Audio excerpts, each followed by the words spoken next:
இன்றைக்கி Tuesday morning பிரேக்ஃபாஸ்ட்டுக்கு ரவா கிச்சடி பண்ணுறேன்.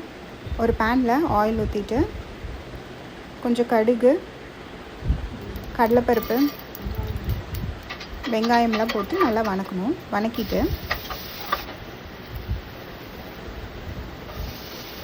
கட் பண்ணி வச்சுருந்த வெஜிடபிள்ஸ்லாம் ஆட் பண்ணிவிட்டு நல்லா சாட்டே பண்ணணும். நல்லா சாட்டே பண்ணிவிட்டு கொஞ்சம் உப்பு,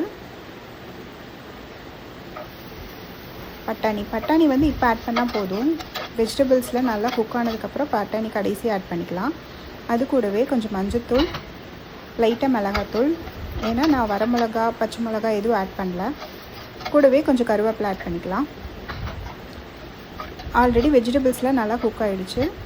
இந்த மசாலா வாசனை போனதுக்கப்புறம் ரவா போட்டு ட்ரை ஃப்ரை பண்ணிக்கலாம். நல்லா மிக்ஸ் ஆனதுக்கப்புறம் 1 கப் ரவைக்கு 4 கப் தண்ணி வச்சு எடுத்து வச்சுருக்கேன்.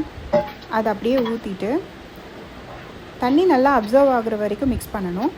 மிக்ஸ் பண்ணிவிட்டு மூடி வச்சிடலாம். மூடி வச்சுட்டு ஸ்லோ ஃப்ளேமில் ஒரு 5 மினிட்ஸ் வைக்கணும்.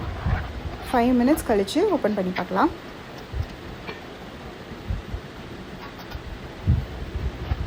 தண்ணியெல்லாம் நல்லா அப்சர்வ் ஆகி நல்லா வெந்திருக்கு. இது நல்லா மிக்ஸ் பண்ணி விட்டுட்டு க்ளோஸ் பண்ணி ஒரு 10 மினிட்ஸ் கழித்து சர்வ் பண்ணால் சூப்பராக இருக்கும். இதுதான் இன்றைக்கி morning special rava khichdi. Try பண்ணி பார்த்துட்டு எப்படி இருக்குன்னு சொல்லுங்கள். பாய்.